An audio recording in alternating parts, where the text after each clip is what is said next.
condemnation. In the early 1930s, well, it's almost 100 years ago now, neo-Orthodox liberal theologian Reinhold Niebuhr wrote a poem, and in the poem he included a prayer that he later prayed in public. And part of his poem went like this: God, give us grace to accept with serenity the things that cannot be changed. Courage to change the things which should be changed, and the wisdom to distinguish the one from the other. Living one day at a time, enjoying one moment at a time, accepting hardship as a pathway to peace, taking as Jesus did the sinful world as it is, not as I would have it, trusting that you will make all things right if I surrender to your will, so that I may be reasonably happy in this life and supremely happy with you forever in the next. Amen. Well, Niebuhr's prayer has been changed just a little bit. It's now called the Serenity Prayer, and it's been adopted by some 12-step groups, most notably Alcoholics Anonymous, among other organizations.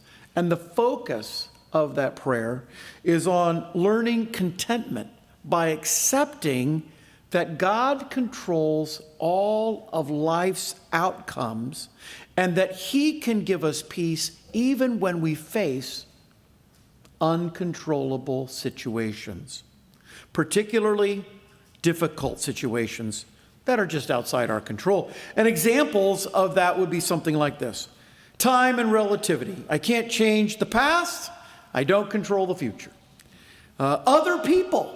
I can't change what other people think or do and have very limited influence on their behavior. Lifespan. I can't control how long I live. I can't stop the aging process, and I will eventually die. I will experience some suffering in this life. I can't control that. And certainly I can't control global politics. Matt Barr and I were at lunch this past week. The waitress came up and she said, "Can I get anything for you?" And I said, "Oh yeah, I'd love world peace." She said, "I can't do that. I can bring you a Coke Zero, but I can't get you world peace. Can't control global politics." The funny thing is, she kept asking us, "Is there something I can get you?" And I kept giving her the same answer. But you can't control war. Imagine all the people caught up in the war in Ukraine or what's going on in the Middle East. Can't control war. You can't control famine. We don't suffer famine in the first world like people have in times past, but famine is still a problem in the third world. Disease, boy, we learned that with COVID, didn't we? How you can't really control disease. You can do everything you want to try to control it, and it's still there. And poverty, you can't control those economic forces that are all around us. There's so much about life that we just cannot control. And James chapter 4 ends with an example from real life of some businessmen trying to control life's outcomes in their business. You remember, they say, let's go into this particular city, and while we're there, we'll buy and sell. That's business. And we'll get gain. That's anticipated success. But James warns them, not that their business will fail. Their business may very well succeed. He reminds them that life is a vapor. You might have a successful business, but you may not really live to enjoy it. So you think about this. You haven't taken into account the things outside your control. And like Niebuhr prayed, there are things that cannot be changed. And I think it's not just simply serenity that we need necessarily. I think it's humility. Real humility. It takes meekness and a sense of lowliness to just acknowledge that there are things we can't change in life, that God controls those things. Certainly serenity is a result of such humility, because I think in the case of humility, we end up with a kind of tranquility and calm that God can provide. But for the poor and the humble, so often the target of the rich and the proud, those who suffer at their hands. It is this humility that allows them to be patient even in the middle of things outside their ability to control. So, consider with me first, our humility is important for having patience dealing with things outside our control. I think we should be long-suffering toward those people mentioned in verses 1 through 6. People who hurt us.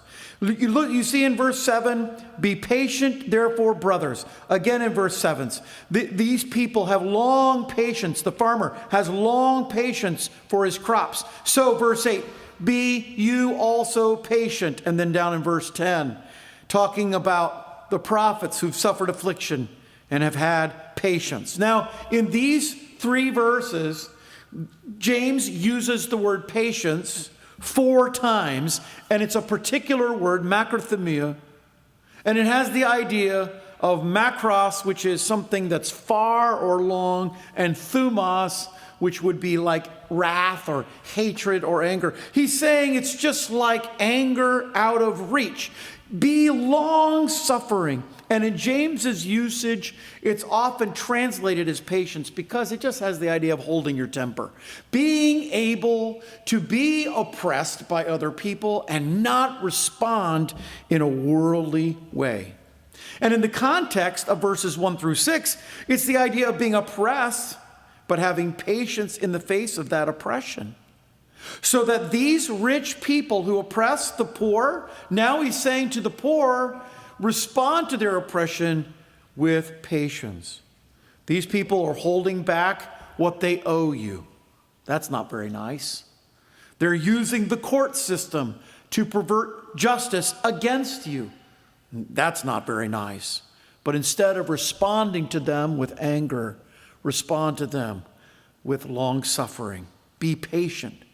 Well, James uses another word for patience. You look down in verse 11. You'll find it there in verse 11 twice. He says, we count them happy which endure. That's our word patience. And you have heard of the patience of Job. Now, this is not only that we're long-suffering, but that we can joyfully endure hardship that comes to us. So when people oppress us, we can be long-suffering toward them. And when situations are outside our control, we can actually hold up. We can endure underneath those situations. And this is a different Greek word, hupomone, and it's the idea of remaining under. It's when the heavy weight of trials lays across your back. Instead of wanting out from underneath that trial, it's building up the spiritual strength to stand underneath the weight of the trial. And so in James's usage, it's translated patience because it has the idea of perseverance. And in the context here, it's the idea of being able to endure this oppression. Now, I don't think these 2 words, there's a great deal of difference between them. They have a different etymology, but ultimately they both have the idea of being patient. And I think that's a good translation, to just be patient. How do you respond to things outside your control? I can tell you about me, not always very well. When things are outside my control, I get so frustrated. I work so hard to keep life in control that when it springs a leak, it's frustrating. Do any of you have that same experience as me? That's how I feel. I just feel like, how did this happen? And sometimes it can be difficult to keep my temper in check. And sometimes it's hard for me to remain in the pressure cooker of that trial without exploding. What I need is the humility to be patient. Well, humility is important for having patience in difficult situations, and it helps us respond in a godly manner when we face those situations. So this is point number 2. This humility causes us to respond to these situations in 3 ways. First, humility waits for God to act. Look at verse 7 again. What does he say? Be patient, brothers, to what? What does it say in verse 7? To the coming of the Lord. Look down in verse 8. Be patient. Why? Who's coming back? The Lord draws close or near. He's saying Jesus is returning. And this entire argument that he's making about how the poor should respond with humility and patience towards those who are oppressing them is all within the context of justice that God brings when he returns. So there's this whole idea. And James remarks twice, Jesus is coming. Verse 7, be patient to the coming of the Lord. Verse 8, the coming of the Lord is near. And that return should motivate us both not to lose our temper and to be able to remain under the weight of the trial. And he uses an illustration here to help us see that. This return of Jesus should motivate us to be patient, just like a farmer who waits for his crops to come up out of the earth. Lately, I've been doing my family tree, and I've discovered that there are a lot of farmers in my background. Now, I will tell you, I'm not a farmer. I'm not good at farming. I'm not good at hunting. I am not a hunter-gatherer. My wife has said to me many times, if we didn't have grocery stores, we would starve.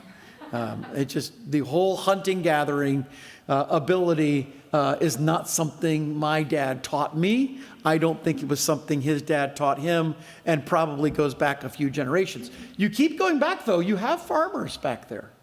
And those farmers had to be patient. You do your work, you kind of want your pay. But with farming, it's not that way. You put it in the ground, you wait. And sometimes you wait a long time.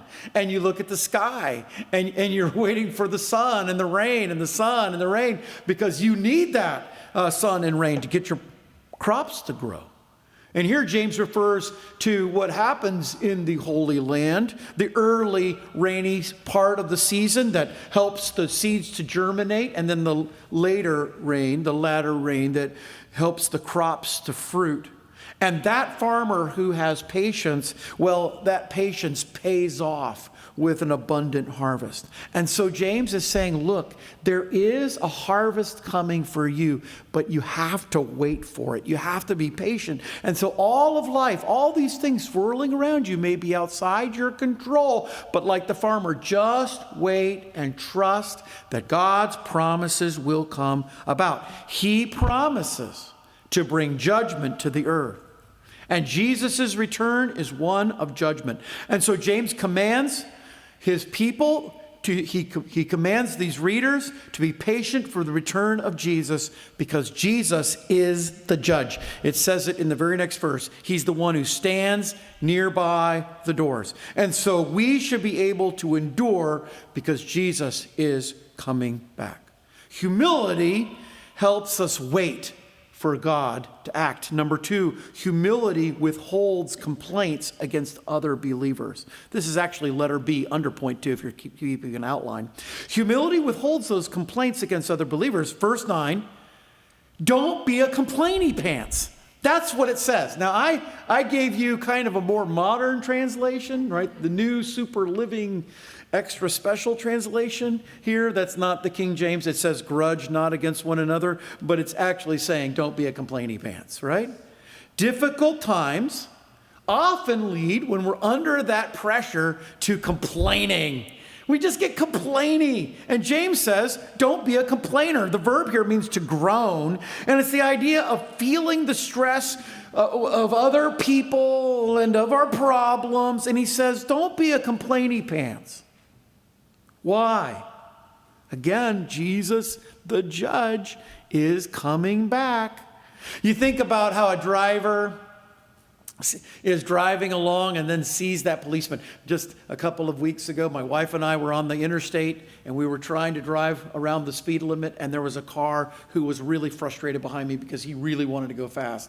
And when I talk fast, I'm talking about really fast. So I saw that, put on my blinker, got out of the way, and what I knew that he didn't know is 3 cars up, there was a policeman.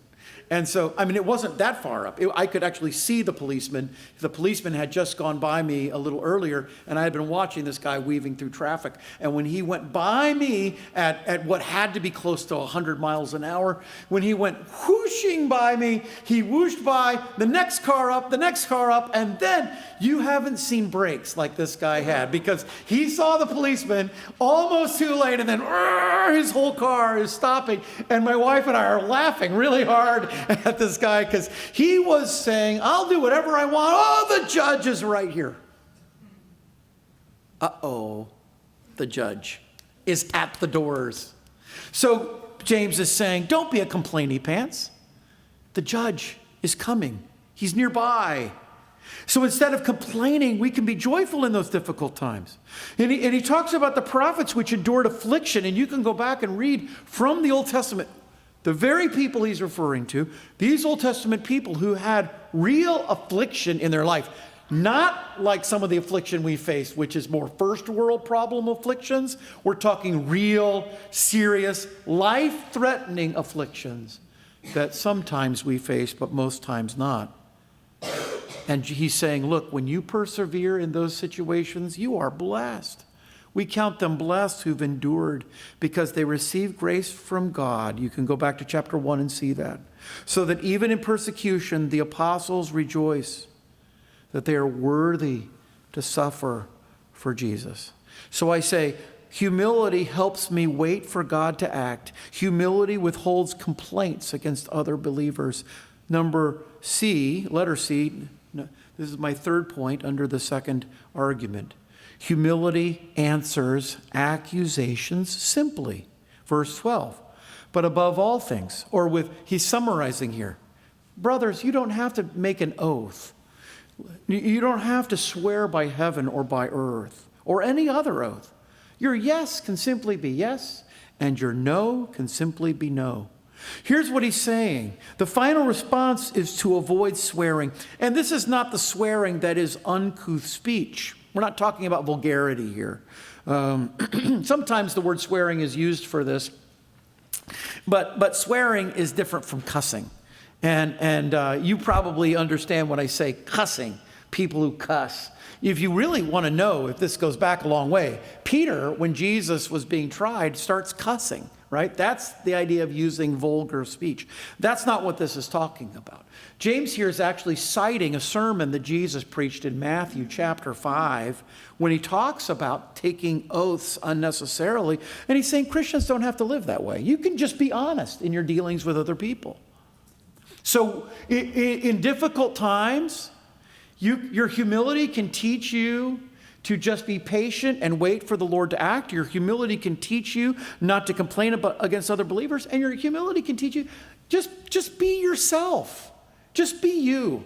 Just be honest with people and straightforward. Follow through with your promises. Keep your word. Live a trustworthy life so no one in town can say, boy, you can't trust that guy. He says he'll do something and he doesn't. That's really I think, what's underlying this argument. So humility is important so that I can have patience in difficult situations, and it helps me respond to those situations in a godly manner. But finally, we can do this. We can respond this way because humility is grounded in God's compassion for us. This is point number 3. God is compassionate toward his people. He knows our frame. He remembers that we're dirt. I'd like to say we're better than that, but we're not. We're dirt. And God has compassion, and you'll see even here, he cites the story of Job as God's compassion as an example. He says in verse 11, we count them happy which endure. You have heard of the patience, or that is the endurance of Job, and have seen the end of the Lord. Now, did Job endure troubles in his time? Oh, yeah. Sure he did. He lost his children to natural disaster. He lost his fortune to thieves. He lost his health to sickness and lost his reputation to judgmentalism.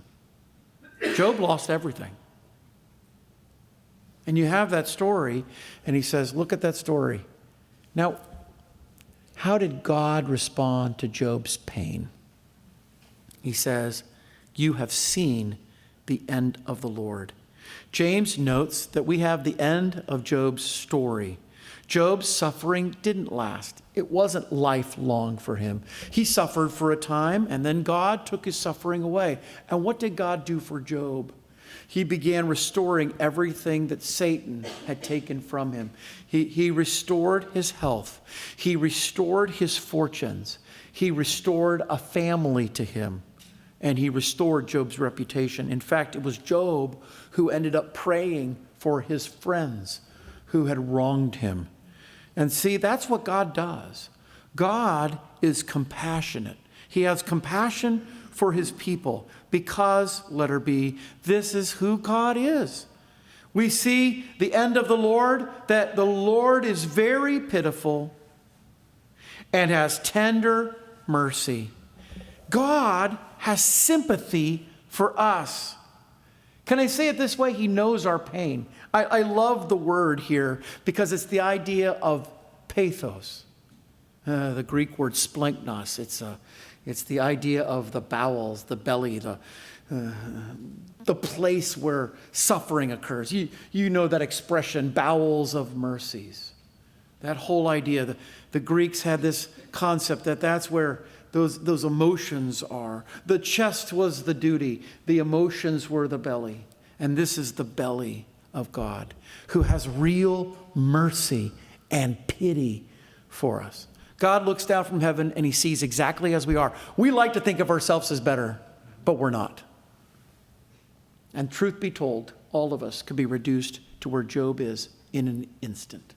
It doesn't take much. I don't know if you've ever had that experience. I don't know if you've ever been there, but God can take you and bring you to nothing. He can allow things into your life that will bring you to nothing in an instant. And we look at something like that, and our response as believers is, how can I be patient? Because I have humility. And as I have humility, and I say, okay, Lord, I'm waiting for you to act. I'm going to respond in a godly manner and answer. I'm going to treat life simply. And I'm not going to complain against other people, especially other believers. I know I can act this way and be this way because I know you have compassion for me. I feel sorry sometimes. My wife expresses this to me. I don't know how people survive life without Jesus. I really don't. I read just yesterday that a pro golfer took his own life. He played the first 2 rounds at the golf course they're playing this week, and then he withdrew. He made 3 bogeys in a row, withdrew from the tournament, citing illness, and then took his own life. I read the statement from his parents, and I thought, how sad that statement is, the pain. And it was so well written. I'm sure others helped them write. It was so well written. But you think about the pain that they're going through, and the pain that 30-year-old young man was going through. And you read stories like that, and you say, how do people survive life without Jesus? How do we survive life? Because we have Jesus. Because we have the Lord. And because he's compassionate toward us. You see, this is who God is. He feels our pain. He knows our suffering. And so he has compassion for us.